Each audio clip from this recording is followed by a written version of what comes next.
ఈ దినం మన యొక్క వాక్య భాగం ఏంటి అంటే లూకా సువార్త 13వ అధ్యాయంలో ఉన్న ఒక చిన్న పారాగ్రాఫ్ అన్నమాట. ఏంటిది?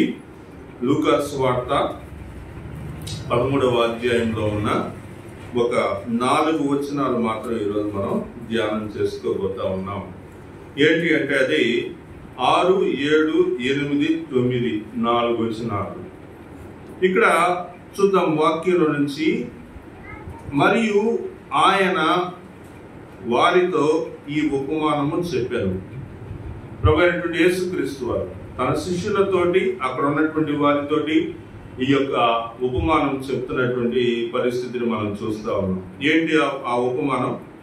ఒక మనుష్యుని ద్రాక్ష తోటలో అంజూరపు చెట్టు ఒకటి నాటబడి ఉండేది.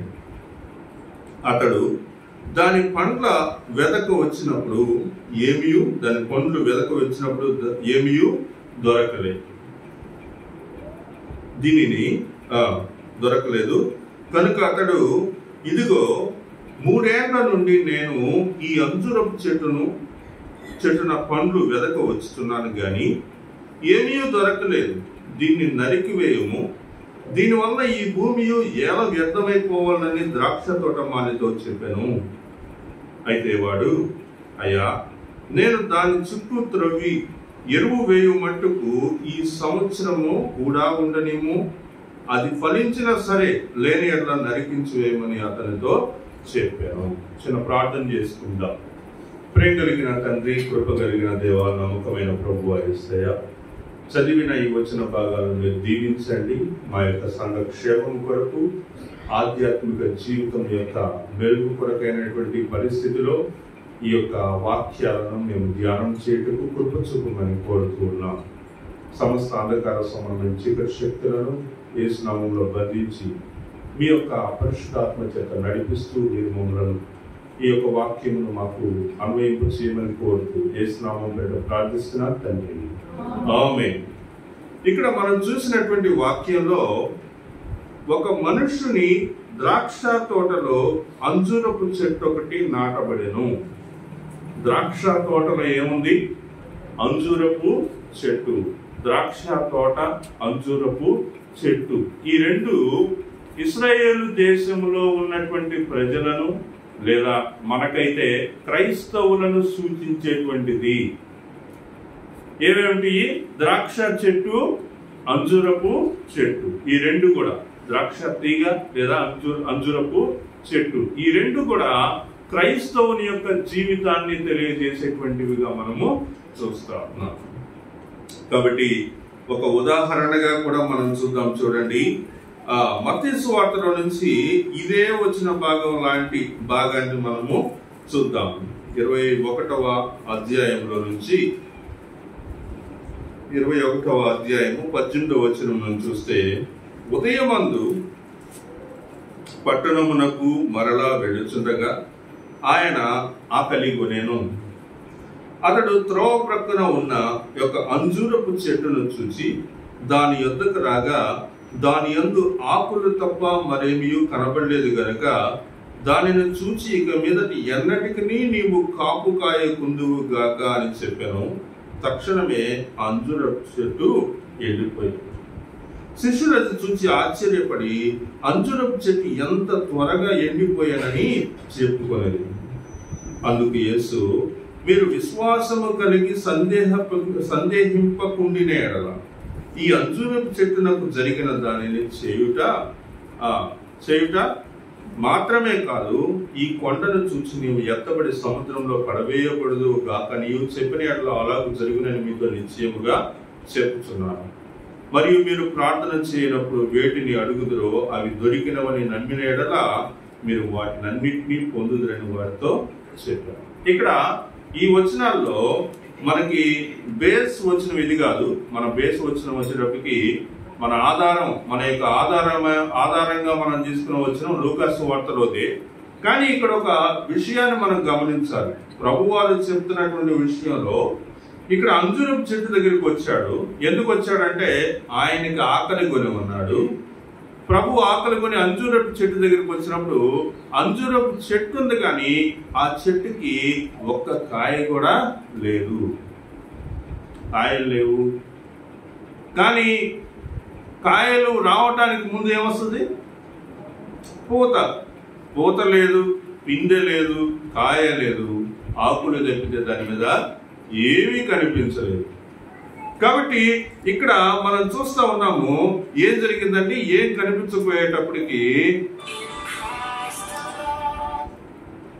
ఇక్కడ మరి మనం చూస్తా ఉన్నాం. చూడండి,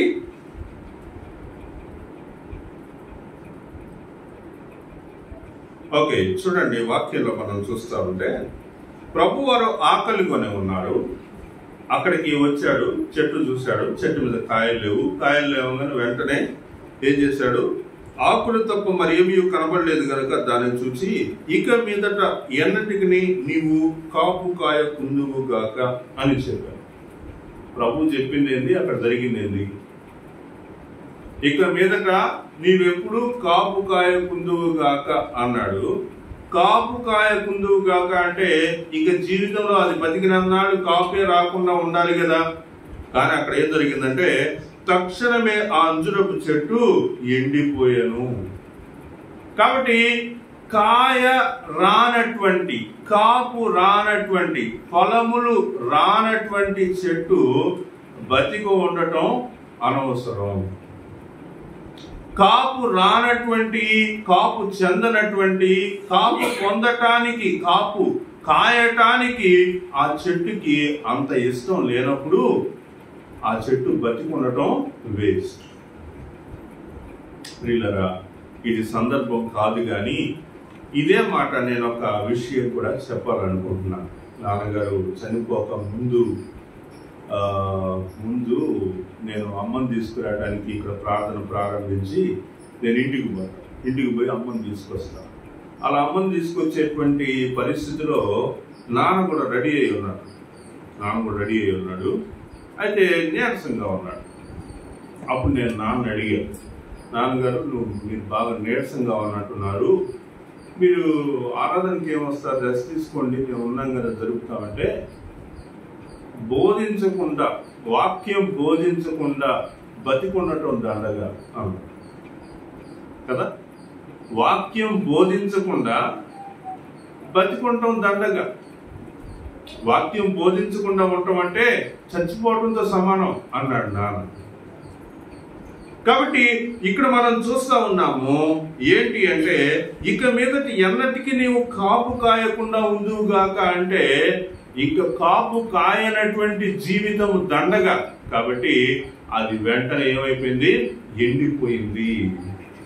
వెనక్కి వచ్చేద్దాం, మనం లూకా సువార్త 13వ అధ్యాయంలోనికి వచ్చేద్దాం. ఇక్కడ ఆ మనుషుని ద్రాక్ష తోటలో అంజురపు చెట్టు ఒకటి నాటబడి ఉండెను. అతడు దాని పండ్లు వెదక వచ్చినప్పుడు ఏమీ దొరకలేదు. కాబట్టి ఇక్కడ మనం చూస్తా ఉన్నాం, ఇక్కడ ఎవరు కనిపిస్తున్నారంటే ఒక మనుషుడు కనిపిస్తున్నాడు. ఇక కింద ఎవరు కనిపిస్తున్నారంటే తోటమాలి కూడా కనిపిస్తున్నాడు. ఇక్కడ ఎవరు కనిపిస్తున్నారు? తోటమాలి. ద్రాక్ష తోటమాలితో చెప్పాను. కాబట్టి ఇక్కడ ఆ తోటకు సంబంధించినటువంటి యజమానుడు ఉన్నాడు. ఆ తోటని కావలి కాసేటువంటి లేదా తోటని సేద్యపరిచేటువంటి తోటమాలి కూడా ఉన్నాడు. ఇక్కడ మనం ఇంకొక విధంగా ఆలోచిస్తే, ప్రభువారు చెప్పినటువంటి ఈ యొక్క ఉదాహరణలో, ఈ యొక్క ఉపమానంలో నుంచి మనం చూస్తే, ఆ యొక్క మనుషుడు ఎవరంటే దేవుడైతే, ఆ తోటమాలి ఎవరు? ప్రభు అయినటువంటి యేసుక్రీస్తు వారికి సాదృశ్యంగా మనము చూస్తా ఉన్నాం. హెబ్రీయులకు రాసిన పత్రికలో నుంచి కనుక మనం చూస్తే, ఆ మనుషుడు ఎవరంటే ప్రధాన యాజకునితోటి సమానంగా మనము చూడవచ్చు అన్నమాట. కాబట్టి ఇక్కడ మన వాక్యంలో నుంచి చూద్దాం. చూడండి, ఆ పండ్లు వెదకు వచ్చినప్పుడు ఏమీ దొరకలేదు. ప్రియులరా, ఇంతకాలం మనం జీవించాం కదా, ఈ భూలోకంలో మనం జీవిస్తున్నాం కదా, రక్షింపబడ్డాం కదా. రక్షింపబడుట అనేటువంటిది ఏంటంటే రక్షింపబడుట అనేటువంటిది ఏంటంటే దేవుడు మనలను ద్రాక్ష తోట మధ్యలో నాటినటువంటి అంజూరపు చెట్టుతో పోలి ఉన్నది. కాబట్టి మనం రక్షింపబడ్డాము అంటే అది ఎలాంటి సాదృశ్యంగా ఉందంటే ద్రాక్ష తోట మధ్యలో నాటబడిన అంజూరపు చెట్టుతోటి పోలికగా మనం చూస్తా ఉన్నాం. మరి అలాంటి జీవితం మనం కలిగి ఉన్నప్పుడు అక్కడ ఆ మనుషుడు ఏమి వెతుకుతూ ఉన్నాడంటే ఆ యొక్క చెట్టుకి ఫలములు ఉన్నాయా లేదా అని వెతుకుతా ఉన్నాడు. కాబట్టి మన యొక్క ఆధ్యాత్మిక జీవితంతో మన యొక్క క్రైస్తవ జీవితంతో మనం పోల్చుకుని కనుక గమనించి చూస్తే ఇక్కడ ఎలా ఉంది అంటే పండ్లు లేనటువంటి విశ్వాసము. వాక్యంలో ఏం చదువుతాం మనం? క్రియలు లేని విశ్వాసము మృతము. కాబట్టి మనము విశ్వాసులము, రక్షింపబడ్డాము, బాప్తిసం తీసుకున్నాము, క్రీస్తు ప్రభు వారి యొక్క శరీర రక్త మాంసాల్లో పాల్గొంటున్నాము, మనము దేవుని యొక్క ఆలయానికి వస్తున్నాము, ప్రార్థన చేస్తున్నాము, పాటలు పాడుతున్నాము, ఇన్ని చేస్తున్నాము. కానీ ఫలములు లేనటువంటి విశ్వాసము, క్రియలు లేనటువంటి విశ్వాసము మృతము. ప్రభు వారు అదే చెప్పాడు ఆ చెట్టుతోటి, నీవిక ఎప్పటికీ ఫలింపకుందువు అని చెప్పాడు. చెప్పగానే ఆ చెట్టు ఏమైపోయింది? ఆ చెట్టు వాడిపోయింది. చెట్టు మొత్తం ఎండిపోయినటువంటి స్థితిలో మనం చూస్తా ఉన్నాం. ప్రియులరా, 2023వ సంవత్సరం అంతట్లో దేవుడు మనలను కాచి కాపాడారు. ఆయన తన యొక్క బలమైనటువంటి హస్తము కింద మనలను దాచి ఉంచారు. తన ప్రియులైనటువంటి వారిని ఆయన తీసుకున్నారు. ఇంకా మనం సజీవులమై ఉన్నాము. మనలను మనం పరిశీలనగా చూసుకుంటే, మన యొక్క విశ్వాస జీవితాన్ని మనం పరిశీలనగా చూసుకుంటే ఓ అంజూరపు చెట్టు కాయలున్నాయా? ఒకసారి పరిశీలన చేసుకో. నీ యొక్క జీవితంలో ఫలములున్నాయా? ఆ ఫలములు ఏంటి? ఆ ఫలములు అనేటువంటి ఇవి లేకుండా చెట్టు బతికుండి మాత్రం సుఖమే ఉంది. ప్రభువారు ఆ మాట అన్నప్పుడు అది ఎండిపోయింది, మనం ఇంకా బతికే ఉన్నాం. ఆ చెట్టు ఏమైంది? ఆ చెట్టు ఎండిపోయింది. నువ్వు ఇంకెప్పటికీ ఫలింపకుందువు అన్నాడు. ఆ చెట్టు ఏమైపోయింది? ఎండిపోయింది. మనం ఇంకా బ్రతికే ఉన్నాం. ఈ 2024వ సంవత్సరంలోనికి మనం ప్రవేశించక ముందే మనము తీర్మానం చేసుకోవాలి. ఫలములు లేనటువంటి చెట్టుగానే మనం కొనసాగుదామా? ఫలములను మనము ఇద్దామా? కాబట్టి ఫలములు ఫలిద్దామా? ఫలములు ఫలించుట అనేటువంటిది చాలా ముఖ్యమైనటువంటి విషయం. ఒక విశ్వాసి అనగానే ఆ విశ్వాసికి ఏముండాలండి? ఫలము ఉండాలి. ఫలం ఉంటే ఏంది? ఫలం ఉంటే ఏమవుతుంది? ఫలము ఆకలి తీరుస్తుంది. ఫలం ఏం చేస్తుంది? ఆకలి తీరుస్తుంది. మరి ఆ ఫలం అనేటువంటిది ఎలా ఆకలి తీరుస్తుంది? సంఘములో విశ్వాసిగా కొనసాగుతున్నటువంటి నీకు ఫలం ఉన్నట్లయితే ఆ ఫలము వలన సంఘంలో ఉన్నటువంటి వారు ఏమవ్వాలండి? తృప్తిపరచబడాలి, ఆకలి తీర్చబడాలి.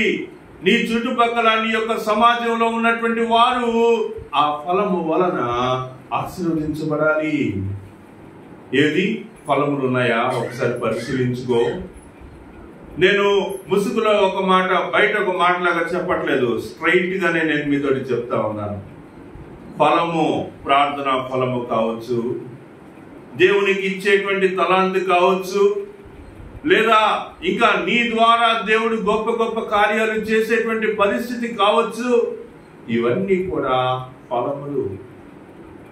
నువ్వు ఇంకా నలుగురిని దేవుని దగ్గరికి నడిపించేటువంటి ఫలము. ఆ ఫలం అనేటువంటిది ఏది? పిల్లలు పుడితే దాన్ని ఏమంటారండి? పిల్లలు పుట్టారంటే కళ్ళ ఏం కనిపించాలండి? ఏదో కనిపిస్తే మీకు పిల్లలు పుడతారని చెప్తారు. ఏం కనిపించాలండి? బైబిల్లో కూడా ఒకరికి పిల్లలు లేకపోతే అదేదో తీసుకొచ్చిస్తే అది తింటే పిల్లలు పుట్టారు అంటారు.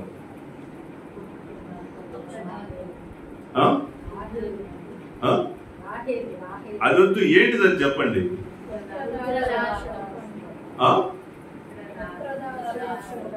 వృక్ష ఫలము అది చెప్పండి సార్. కాబట్టి ఆ ఫలం అనేటువంటిది ఇక్కడ ఏం చేసిందంటే పని చేసింది. ఏం చేసింది? పని చేసింది. ఆ పండు తినటం వల్ల వాళ్ళకి ఆ ఫలం అనేటువంటిది, దాని యొక్క బిడ్డ అనేటువంటిది మనకి కనిపిస్తా ఉంది. పిల్లరా, ఇక్కడ ఫలము అనేటువంటిది ఏం చేయాలంటే కార్యాలు చేసేదిగా ఉండాలి. ఎలా ఉండాలి? కార్యాలు చేసేదిగా ఉండాలి. ఫలం అనేటువంటిది. ఫలం లేకపోగా కొన్నిసార్లు మనం ఏం గమనిస్తున్నామంటే పిచ్చి ఫలములు కనిపిస్తున్నాయి. ఏం కనిపిస్తున్నాయి చెప్పండి? పిచ్చి పండ్లు తినడానికి ఉపయోగపడతాయా? ఉపయోగపడవు. అలాంటి పిచ్చి తినలేనటువంటి తినటానికి పనికిరాని ఫలములు ఉంటే అవి ఉన్నా కానీ లేనట్టే. ఆ పనికి వాలినటువంటి ఫలములు ఏం చేస్తాయంటే చెట్టుకే ఉపయోగం లేకుండా పోతాయి. సరే, ఇంక మనకు అవన్నీ అనవసరం, సమయం కొద్దిగా ఉంది కాబట్టి నేను చెప్పాలనుకున్న విషయాలను మాత్రమే నేను మీకు చెప్పడానికి ప్రయత్నం చేస్తా ఉన్నాను. కాబట్టి అతడు ఏమన్నాడంటే, ఇదిగో 3 ఏండ్ల నుండి నేను ఈ అంజురపు చెట్టు పండును వెదకవచ్చుచున్నాను, కానీ ఏమీ దొరుకుటలేదు. 3 ఏళ్ల నుంచి ఈ యొక్క చెట్టుకి ఫలములు ఉన్నాయా లేదా అని ఫలముల కోసం వస్తున్నాను, ఏమీ దొరుకుటలేదు. ఏమా చెప్పండి, దీన్ని ఎలా అర్థం చేసుకోవాలి? మనం మీటింగ్స్ పెడతా ఉన్నాం, ఫలములు కనిపిస్తున్నాయా? మీటింగ్స్ టైంలో మీ ద్వారా ఎవరు రక్షింపబడ్డారు, ప్రభు దగ్గరికి నడిపించబడ్డారు అని అడిగితే ఫలము కనిపిస్తుందా? కెరల్స్ కోసం మేము మీ ఇంటికి వచ్చినప్పుడు మీరు మాకు ఫలములు ఇచ్చారు. ఏమిచ్చారు చెప్పండి? ఫలం ఇచ్చారు. ఆ ఫలము వల్ల నాకేంటి లాభం చెప్పండి? చెప్పండి. ఆ ఫలం వల్ల నాకేంటి లాభం? అది తింటే నాకేమైంది? ఆకలి తీరింది. అది తింటే నా నాలుకకి ఏమనిపించింది? రుచి కలుగుతుంది. అది తింటే నాకు సంతోషం కలుగుతుంది. ఆ మనుషుడు కూడా 3 సంవత్సరాల నుంచి చూస్తా ఉన్నాడు దీనికి పండు ఏది అని.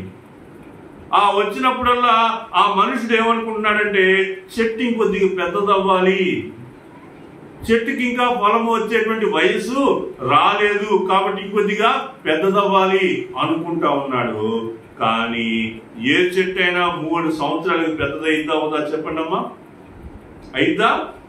కాబట్టి దేవుడు కూడా, లేదా ఇక్కడ ఉన్నటువంటి మనం చూసినటువంటి ఈ ఉపమానంలో ఉన్నటువంటి మనుషుడు కూడా ఆ చెట్టుకి ఎంత సమయం ఇచ్చాడు? ఆల్రెడీ 3 సంవత్సరాల కాలాన్ని ఇచ్చాడు. 3 సంవత్సరాల నుంచి ఆ చెట్టును చూస్తూ ఉన్నప్పుడు ఆ చెట్టుకి ఏం లేదంట? ఫలము లేదు. మీరు రక్షించబడి ఇప్పటికి ఎన్ని సంవత్సరాలమ్మా? మీరు ప్రభువుని అంగీకరించి బాప్తిసం పొంది సంఘంలో చేర్చబడి ఇప్పటి వరకు మీకు ఎన్ని సంవత్సరాల కాలం నుంచి మీరు వస్తున్నారు? ఇన్ని సంవత్సరాల కాలంలో మీరు ఎప్పుడైనా ఆలోచించుకున్నారా నీ ఫలం ఏంటి అని?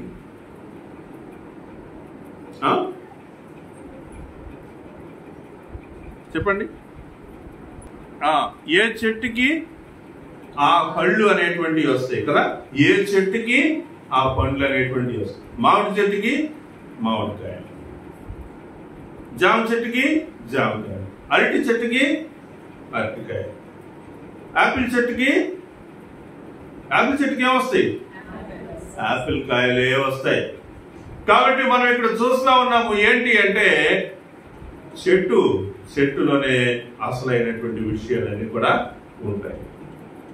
తర్వాత అక్కడ అలా ఉన్నప్పుడు అప్పుడు ఏం జరిగింది? దీనిని నరికివేయము, దీని వలన ఈ భూమి ఎలా వ్యర్థమైపోవాలని ద్రాక్ష తోటమాలితో చెప్పాడు. కాబట్టి చూడండి, ఇక్కడ మనం చూస్తా ఉన్నాము ఏమంటా ఉన్నాడంటే దీన్ని నరికివేయము అంటున్నాడు. ఏం చేయమంటున్నాడు? నరికేయమంటున్నాడు. నరికి వేయటం అంటే ఏం చేయాలి? ఏం చేయాలి చెప్పండి? నిజంగా మనం చెట్లు అనుకుందాం, నిజంగా మనం చెట్లే అనుకుందాం. ఈ చెట్లలో కాయ రాకుండా ఉండేటువంటి చెట్టుని ఆ తోటమాలి ఏం చేస్తాడు చెప్పండి? ఏం చేస్తాడు? యోహాను సువార్త 15వ అధ్యాయంలో ఉంటుంది, అక్కడైతే మీరే చదువుతారు, నేను చెప్పాల్సిన అవసరం ఉండదు. నాలో ఫలింపని ప్రతి తీగను ఆయన తీసి పారవేయను. నాలో ఫలింపని తీగ, అక్కడ మనం చూస్తున్నాం చెట్టుకి ఏమి లేవు, అక్కడ కాయలు లేవు, పండ్లు లేవు. పండ్లు లేనటువంటి చెట్టునే కనుక యజమానుడు చూస్తే ఏం చేస్తాడండి? నాలో ఫలింపుని ప్రతి తీగను ఏం చేస్తాడు? ఆయన తీసి పారవేస్తాడు. ఎందుకు తీసేస్తాడు? ఫలించు ప్రతి తీగ మరి ఎక్కువగా ఫలింపవలెనని దానిలోని పనికిరాని తీగలను తీసివేయడం. కాబట్టి ఈ 2023 సంవత్సరంలో మీరు నిర్ణయం తీసుకోవాలని నేను మీకు తెలియజేస్తా ఉన్నా. వాక్యం వినటం ఈజీయే, వాక్యం చెప్పింది మనం వినటం చాలా ఈజీయే, కానీ వాక్యం వినదానిలో నుంచి తీర్మానం తీసుకోవడం చాలా చాలా కష్టం. ఎందుకని? తీర్మానాన్ని తీసుకుంటే ఆ తీర్మానం తప్పకుండా కొద్ది గొప్పనైనా చేయాలి. కాబట్టి తీర్మానం తీసుకొని క్రైస్తవుడు బ్రతికుండి కూడా వేస్ట్ అన్నమాట. ఆలోచించి దీన్ని బట్టి ఒక నిర్ణయాన్ని మనము తీసుకుందాం. దీనివల్ల ఈ భూమి ఎలా వ్యర్థమైపోవాలని ద్రాక్ష తోట మాలితో చెప్పారు. అక్కడ ఏమంటున్నాడంటే, మనం కనుక దీనికి మనం ఒక 2-3 వచనాలు మనం చూడాలి అనుకుంటే మత్తయి సువార్తలోనే మనం ఒక మాట కూడా చూడొచ్చు. 3:10 చూడండి అమ్మా. మత్తయి సువార్త 3వ అధ్యాయం 10లో ఏమంటున్నాడు? ఇప్పుడే గొడ్డలి చెట్టు వేరున ఉన్నది, మంచి ఫలములు ఫలింపని ప్రతి చెట్టు. చూడండి ఏమన్నాడు? ఇప్పుడే గొడ్డలి చెట్టు వేరున ఉంచబడి ఉన్నది కనుక మంచి ఫలములు ఫలింపని ప్రతి చెట్టును నరకబడి అగ్నిలో వేయబడును. మంచి ఫలములు ఫలింపనటువంటి చెట్టు. మరి మీరు ఫలములు ఫలించటానికి మీకు ఏంటి అడ్డుగా ఉన్నటువంటి విషయాలు ఏంటి? ఎందుకని ఫలములు ఫలించలేకపోతున్నారు అంటే నేను చెప్పాలనుకున్న విషయం ఏంటంటే నో కమిట్మెంట్. ఏమి లేదు, కమిట్మెంట్ లేదు. నేను ఫలాన్ని చెయ్యాలి అనేటువంటి ఒక తీర్మానం మనకి లేదు. తీర్మానం తీసుకోలేదు కాబట్టి మనం చెయ్యట్లేదు. వస్తున్నాం పోతున్నాం కానీ క్రియలైతే మాత్రం లేవు, పండ్లైతే మాత్రం లేవు. ప్రియులరా, మిమ్మల్ని మీరు ఒకసారి ప్రశ్నించుకోవాలని కోరుతా ఉన్నా. 7వ అధ్యాయంలో చూడండి అమ్మ ఒకసారి. మత్తయి సువార్త 7వ అధ్యాయము 14వ వచనం నుంచి మనం చూస్తే అక్కడ కూడా మనకి కొన్ని విషయాలు మనకు కనిపిస్తే చూడండి.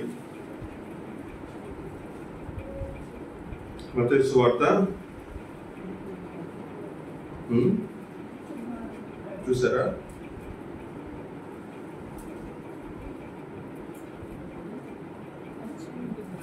Hmm? 18వ వచనం నుంచి మనం చూస్తే మంచి ఫలములు ఫలించని ప్రతి చెట్టు నరకబడి అగ్నిలో వేయబడును.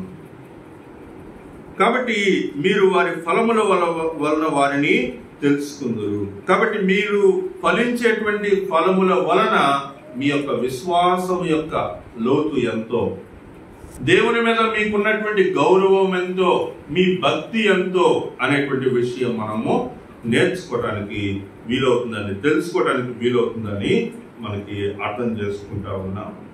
చూడండి, మన వాక్యంలో మనం గమనించినప్పుడు చివరిగా మనం చూస్తా ఉన్నాం. అయితే వాడు అంటే తోటమాలి ఏమంటున్నాడు?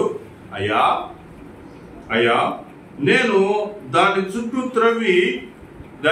త్రవ్వి ఎరువు వేయు మట్టుకు ఈ సంవత్సరము కూడా ఉండనిమ్ము. రిక్వెస్ట్ చేస్తున్నాడు ఆ తోటమాలి ఏం చేస్తున్నాడు, ఆ మనుషుని ఏం చేస్తున్నాడు, రిక్వెస్ట్ చేస్తున్నాడు, అయ్యా ఈ సంవత్సరం కూడా ఉండని. ఎందుకని ఈ సంవత్సరం ఉండనియాలి? ఆ తోటమాలి చేయాల్సినటువంటి ఒక పనిని చేస్తానని అంటున్నాడు. అంతకుముందే చేస్తున్నాడు.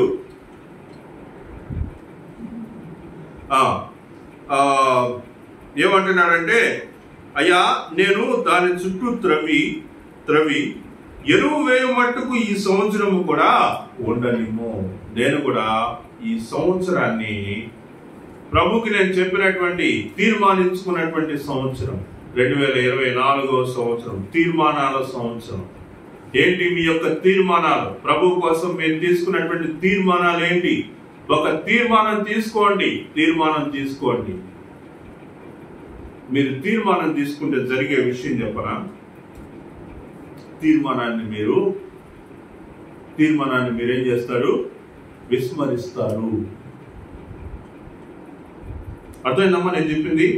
మీరు తీర్మానం తీసుకుంటే తీర్మానాన్ని ఏం చేస్తారు? విస్మరిస్తారు. ఎందుకని? నీ తీర్మానాన్ని అపవాది ఏం చేస్తాడంటే అడ్డుకుంటా ఉంటాడు. నువ్వు ఏ తీర్మానం అయినా తీసుకో, ఆ తీర్మానానికి గట్టిగా అపవాది ఏం చేస్తాడో అడ్డుకుంటా ఉంటాడు. ఒకసారి నువ్వు తీర్మానాన్ని బ్రేక్ చేస్తావు. నువ్వు చెప్పినటువంటి కమిట్మెంట్ ని, చర్చ్ కోసం నువ్వు చెప్పిన కమిట్మెంట్ ని బ్రేక్ చేస్తావు. బ్రేక్ చేసినప్పుడు మానసికంగా చాలా కృంగిపోతావు. మానసికంగా కృంగిపోయిన వెంటనే అపవాది నవ్వుతాడు. అపవాది ఏం చేస్తాడు? నవ్వుతాడు. పోయిందిగా ఈ వారం రోజులు నువ్వు కష్టపడి నిలబెట్టుకున్న నీ భక్తి ఈ నిమిషంలో పోయిందిగా. అది అందుకని నేను చెప్పింది, చర్చికి వెళ్ళు రా, అంతవరకే. అక్కడే నువ్వు గట్టిగా నిర్ణయాలు తీసుకోబాక అనేటువంటి ఒక ఒపీనియన్ ని నీ మనసులో అపవాది ఉంచుతారు. దాంతో ఒకసారి మిస్ అయినటువంటిది కవర్ చేసుకుంటావు. ఈసారి ఒక మంచి విషయంలో, నువ్వు మాత్రమే ప్రాధాన్యత వహించాల్సినటువంటి ఒక విషయంలో నీకు ఒక గట్టి ఎదురు దెబ్బ తగులుతుంది. అక్కడ బ్రేక్ అయిపోతావు. బ్రేక్ అయిపోగానే ఈసారి చర్చి కూడా దగ్గర ఒక 2 నెలలు రావు, ఆగిపోతావు. ఎందుకని? ఆ విషయంలో నేను తప్పిపోయాను కదా, ఆ విషయంలో నేను ఆగిపోయాను కదా, ఆ విషయంలో నేను ఇంకొక నిర్ణయం తీసుకున్నాను కదా, ఏ మొహం చూపించుకొని రావాలి చర్చికి అని ఒక విషయంలో అపవాది ఏం చేస్తాడు? పడేస్తాడు. ఆ తర్వాత ఇంకా ఈ విధంగా నువ్వు తీసుకునే ప్రతి నిర్ణయానికి ఒక అడ్డంకు అనేటువంటిది అపవాది వేస్తూనే ఉంటాడు. అయితే నేను కూడా ఒక కళ గురించి మీకు అప్పుడప్పుడు చెప్తా ఉండేవాడిని. ఏంటంటే, నిద్రపోయినప్పుడు ఒక దుష్ట శక్తి మీదకి వస్తాడనమాట. వస్తాడు, ఎవరో నాకు తెలియదు. మీద కూర్చొని గాలాడనీయకుండా, కాళ్ళు చేతులు ఆడనీయకుండా బిర్రుగా బిగదీసి ఉంటాడు అన్నమాట. అలా ఉన్న కాసేపటికి ఏమవుతుందంటే ప్రాణం పోయింది. కాసేపటికి ఏమైంది? ప్రాణం పోయింది. ఇది జరిగేది. నేను అనుకోవటం అది నిజం అబద్ధం నేను చెప్పలేను, కానీ చాలా మంది నిద్రలోనే చనిపోయే వాళ్ళకి ఇలానే జరిగిద్దేమో అని నేను అనుకుంటున్నాను. అప్పుడు నేనేం చేస్తానంటే, యేసయ్యా నాకు సహాయం చేయి ప్రభు అని నేను నోటి ద్వారా మాట్లాడనీయకుండా అపవాది నోరు మూసేస్తాడు. ఏం చేస్తాడు? నోరు మూసేస్తాడు. అయినప్పటికీ కూడా నాలో ఉన్నటువంటి విశ్వాసం ఏం చేస్తుంది? నన్ను లేపుతుంది. విశ్వాసం ఏం చేస్తుంది? లే లే లే దేవుడు ఉన్నాడు, ప్రార్థించు, దేవుణ్ణి తలుచుకో అని అంటారు. వెంటనే ఆ విశ్వాసం వలన, అవిశ్వాసం కాదు, ఆ విశ్వాసం వలన నేనేం చేస్తున్నాను? యేసు రక్తమే జయం, యేసు రక్తమే జయం అని నేను చెప్తూ ఉండగా కాసేపటికి ఆ దుష్ట శక్తి నన్ను విడిచిపెట్టి వెళ్ళిపోతుంది. అప్పుడు నేనేమయ్యాను? ఫ్రీ అయ్యాను. అప్పుడు నేను విడుదల పొందాను.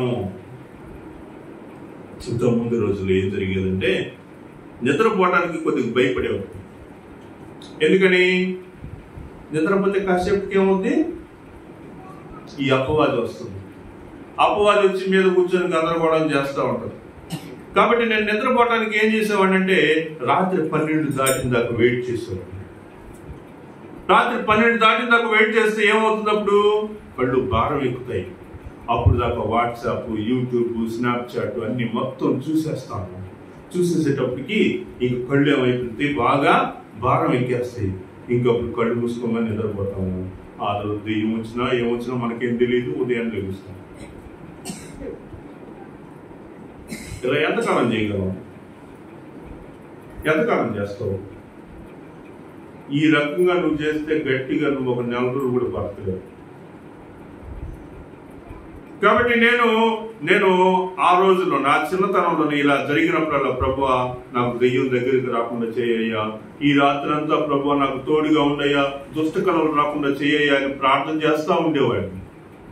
రావు దెయ్యాలు. దేవుడికి చెప్పాను కదా, మీ బంగారు దూతలను నాకు కావలిగా ఈ ప్రభువా, నేను ఇక్కడ ఇన్స్టాగ్రామ్ లో రీల్ చేసుకుంటున్నాను, మీ దూతల కావలింపు మధ్యలో నా ఇన్స్టాగ్రామ్ రీలు బాగా జరిగేటట్టు చేయయ్యా అని ప్రార్థన చేసుకుంటాను కదా. ఇలా చేసుకుంటా ఉంటాము. దేవుడేమో అయ్యో నా బిడ్డ అని చెప్పేసి నీకోసం ఇన్ని చేస్తా ఉంటాడు. ఆ దెయ్యాలు కాకుండా ఉంటాయి. ఇదేనా? ఇది ఫలములు లేని విశ్వాసం. ఇదేంటిది? ఫలములు లేని విశ్వాసం. ఫలములు కలిగిన విశ్వాసం ఏంటో తెలుసా? ఆ తర్వాత నేను మళ్ళీ ప్రార్థన చేస్తాను, ప్రభువా ఈసారి అపవాది వస్తే నిద్రలో రాని, నేను మేలుకున్నప్పుడు రాని, ఎట్టయినా రాని అపవాది వస్తే నేనేం చేయాలో తెలుసా? నేనే విజేతనవ్వాలి. పోరాటం జరగాలి. కానీ ఆ పోరాటంలో ప్రతిసారి ఎవరు గెలవాలి? నేనే గెలవాలి అని నిద్రపోతున్నప్పుడు అపవాది వస్తే యేసు రక్తమే చేయను, అపవాది యొక్క క్రియలకు లయం అని ప్రార్థన చేస్తా ఉంటే అవి వెళ్ళిపోతున్నాయి. ఇప్పుడు ఫలం ఏంటో చెప్పండి అమ్మా. ఏంటి ఫలం? ప్రార్థన చేస్తే దేవుడు విడుదల కలిగించడం అనేటువంటి ఫలం. ఈ రకంగా మన యొక్క జీవితంలోనే కాదు, సంఘములో బయట అన్ని చోట్ల దేవుడు మనకేం చేస్తాడు? ఫలాన్ని ఇస్తాడు. ఆ ఫలాన్ని మనం పొందుకోవాలి. కాబట్టి అలాంటి ఫలం అనేటువంటిది లేకుండా ఏదో నేను అపవాదికి భయపడతా, రాత్రి వరకు వెయిట్ చేస్తా, ఎప్పుడో నిద్రాభారంలో పడుకుంటా, ఇలా జీవితం చేస్తా ఉంటే అది విశ్వాసం లేనటువంటి జీవితం, క్రియలు లేని జీవితం. కాబట్టి ఈ యొక్క ఆరాధనలో, ఈ యొక్క వర్తమానంలో మీరందరూ కూడా ప్రశ్నించుకోవాలని తెలియజేస్తా ఉన్నాం. నా యొక్క నిర్ణయం అయితే నేనేం చేయబోతున్నాను? దాని చుట్టూ త్రవ్వి ఎరువు వేయు మట్టుకు ఈ సంవత్సరం కూడా ఉండనివ్వు ప్రభువా. ఈ సంవత్సరం మట్టుకు కాదు, ఈ సంవత్సరం నుంచి నేనేం చేయాలనుకుంటున్నాను? బాగా త్రవ్వి ఎరువు వేయాలనుకుంటున్నాను. ఎందుకు వేయాలనుకుంటున్నాను? ఆ విధంగా నాకేం కావాలి చెప్పండి? ఆ యజమానుడు వచ్చినప్పుడు నేను తోటమాలిగా నేను చేయాల్సిన పని ఏంటి చెప్పండి? నేనేం చేయాలి? ఫలములు కలిగినటువంటి చెట్టుని చూపించాలి. మీ ప్రొఫెషన్స్ లో మీరు కూడా ఏం చేస్తారు?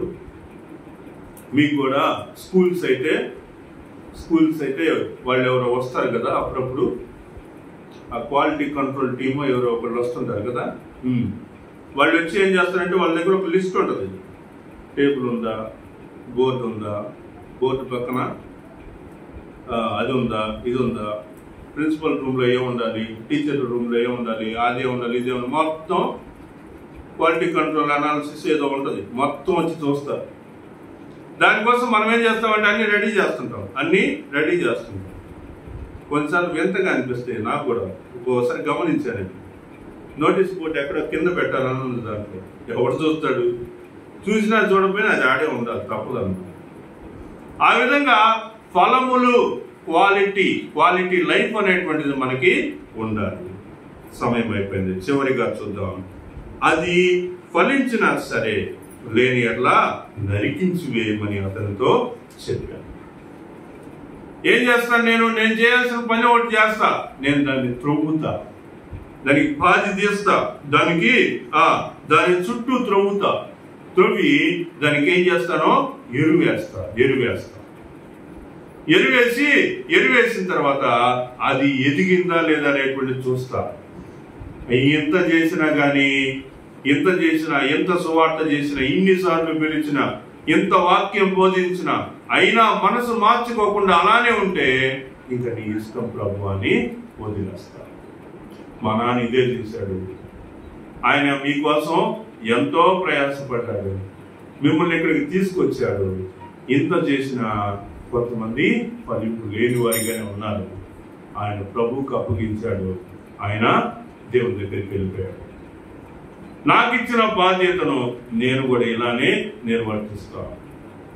మెరుగైనటువంటి క్రైస్తవ్యాన్ని అందించడం కోసం ప్రభు పాదాల దగ్గర చేరి వేడుకుంటూ బతిములాడుకుంటూ 1 సంవత్సర కాలం ఈ ప్రభువా అని నేను అడుగుతా. మీరు కూడా ప్రభు కోసం అట్టి నిర్ణయాలు తీసుకోవాలని ఈ యొక్క వాక్యం ద్వారా నేను మీకు తెలియజేస్తా ఉన్నా. నిజానికి పెద్ద వాక్యాన్ని ప్రిపేర్ అయ్యాను, కానీ మరి సమయం లేదు కాబట్టి ఇంతటితో ముగిస్తా ఉన్నాను.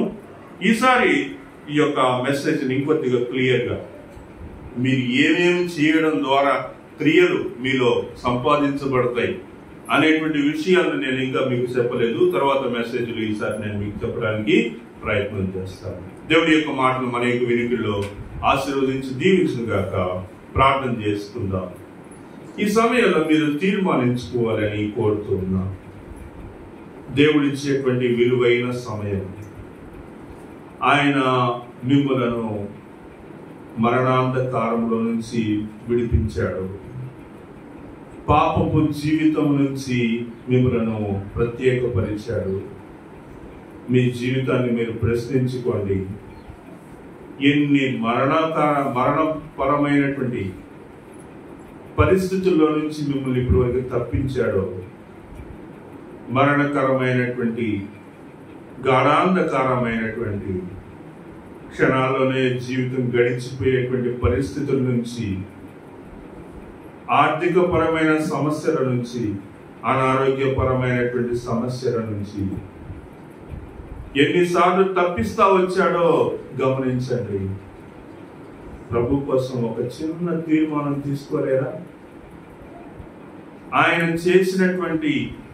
చేసినటువంటి కార్యాలలో నుంచి ఒక చిన్న తీర్మానం ప్రభు కోసం తీసుకోలేరా? ప్రభు, ఈ సంవత్సరం నేను కమిటెడ్గా ఈ పనిలో ఇన్వాల్వ్ అవుతాను. బుధవారం వస్తాను, ఆదివారం క్రమం తప్పకుండా వస్తాను, ఆదివారం సమయానికే వస్తాను, ప్రార్థన అయ్యే వరకు ఉంటాను. నేను ఇవ్వవలసినటువంటి విషయాల్లో తప్పకుండా ఇస్తాను. మీరు చేసిన మేలులకు నేను క్రియలు కలిగినటువంటి జీవితాన్ని సంపాదించుకుంటాను అనే విషయాన్ని మీరు చెప్పగలరా? దేవుడికి 1 సంవత్సరాన్ని సమయం ఇచ్చాడని అనుకుందాం. చుట్టుపక్కల త్రవ్వబడి ఎరువు వేయబడినటువంటి పరిస్థితి వచ్చినప్పుడు దానిని తీసుకునేటువంటి మనస్సు పొందుతావా? ఆలోచించుకుందాం. ఒక మంచి తీర్మానంతో మనం ముగించుకుందాం. ప్రేమ కలిగిన తండ్రి, కృప కలిగిన దేవ, నమ్మకమైన ప్రభువా యేసయ్య, నీ పాదాలు వందనాలు, స్తుతులు, స్తోత్రాలు చెల్లిస్తా ఉన్నాను. ఈ యొక్క ఆదివారము ప్రభువా నాయన ఆరాధనలో చేరి వచ్చిన ప్రియ సహోదరి సహోదరులందరి కొరకు ప్రార్థిస్తా ఉన్నాం. నాయన, యజమానుడు వచ్చి ఆ ద్రాక్ష తోట మధ్యలో నాటబడినటువంటి అంజూరపు చెట్టు వైపు చూసినప్పుడు 3 సంవత్సరాలుగా ఫలములు లేనటువంటి స్థితిని గమనించాడు. ఈ తోటలో, ఈ స్థలాన్ని, ఈ మధ్యలో సారవంతమైనటువంటి భూమిలో, ఈ యొక్క వాక్యము బాగా అందేటువంటి ప్రదేశంలో నేను ఉంచినా కానీ ఇది ఫలించలేదు. ఈ ప్రదేశంలో దీన్ని తీసేస్తే ఇంకేదన్నా వేరే చెట్టు నేస్తే అది బాగా ఫలించవచ్చునేమో కదా అని ఆ యజమాని యొక్క ఆలోచన కావచ్చు. తోటమాలి 1 సంవత్సరం సమయాన్ని అడిగాడు. ఆ తోటమాలి అభ్యర్థన అనుసరించి ఆ సమయము ఇవ్వబడింది. దాన్ని బట్టి తీర్మానించుకోవాల్సినటువంటి పరిస్థితి ఆ చెట్టుకు వచ్చింది. ఆ చెట్టు ఫలిస్తుందా, ఫలించదా? ఫలిస్తే దూరంతర దీవెన పొందుతుంది, బలా నమ్మకమైన మంచి దాసుగా అనిపించుకుంటుంది. లేకపోతే నిత్య అగ్నికి ఆహుతి అవుతుంది. ప్రభువా, ఇట్టి కృప నాయన యేసయ్య ఫలములు కలిగినటువంటి విశ్వాసమును ఈ 24వ సంవత్సరంలో కల్వరి సంఘ సహోదర సహోదరులందరికీ మీరు దయచేయండి. తీర్మానింపబడినట్లుగా కృప చూపమని కోరుతూ ఉన్నాం. ఈ ఆదివారం చేరి వచ్చిన ప్రతి ఒక్కరిని జ్ఞాపకం తెచ్చుకోండి. వారి యొక్క జీవిత దినాలలో మీ కృప చూపమని కోరుతూ ఉన్నాం. ఈ భూలోకం నుంచి మేము ఊరికే ఏమి తీసుకోకుండానే వచ్చాము, ఏమి తీసుకోకుండానే వెళ్తాము. అయితే మా వెంట మా క్రియలు వస్తాయి. ఆ క్రియలతోటి మేము తీర్చబడతాము. నాయనా యేసయ్యా, మంచి క్రియలు, విలువైన క్రియలు, తృప్తినిచ్చేటువంటి ఫలములు, ఆకలి తీర్చేటువంటి ఫలములు కలిగినటువంటి విశ్వాసం మా యొక్క సంఘ సహోదర సహోదరులకు దయచేయమని కోరుతూ ఉన్నాం. సమస్త మహిమ ఘనత ప్రభావం మీకు ఆరోపిస్తూ అందలాంటి కుటుంబాన్ని జ్ఞాపకం తెచ్చుకుంటా ఉన్నాను. అఖిల్ ఈ లోకాన్ని విడిచి వెళ్ళాడు. అది మా అందరికి తీరని లోటు. మాకే తీరని లోటు అయితే కుటుంబానికి ఇంకా అదొక వ్యధ. దయించి మీరే కుటుంబాన్ని ప్రభువా ఆదరించండి అయ్యా. మీరు తప్పితే ఎవ్వరూ ఆదరించలేరు ప్రభువా, మీరే ఆదరించండి. కేవలం సమయంలో మేము విన్నటువంటి ప్రార్థనాంశాలన్నిటి నిమిత్తము ప్రభువా ప్రార్థిస్తూ ఉన్నాం. మీరే ప్రభు అనుకూల సమయంలో ప్రభు మీరు కార్యాలు నెరవేర్చమని కోరుతూ ఉన్నాం. ప్రభు సాయంత్రం 4కి జరిగే యవనస్తుల కూడికలో క్విజ్ కార్యక్రమము చక్కగా జరిగేటట్టుగా సహాయం దయచేయండి. ఈ రాత్రి కాలం వేళ ప్రభు నాయన క్రిస్మస్ కొరకైనటువంటి ఆరాధనలో మేము పాల్గొనబోతూ ఉండగా మీ కృప చూపండి. మేమందరము నూతన నిర్ణయాలతోటి మా కొరకు మమ్మలను రక్షించాలి అని, మా కొరకు ప్రాణం పెట్టడానికి తీర్మానింపబడి ఈ భూలోకమునకు పంపబడిన ప్రభువు అయినటువంటి నిన్ను తలంచుకుంటూ ఉన్నాం. తీర్మానింపబడుటకు కృప చూపమని కోరుతూ ఉన్నాం. సమస్త మహిమాగంతా ప్రభువాన్ని మీకే ఆరోపిస్తూ యేసు నామం పేరిట ప్రార్థిస్తున్నాను తండ్రి. ఆమేన్, ఆమేన్, ఆమేన్.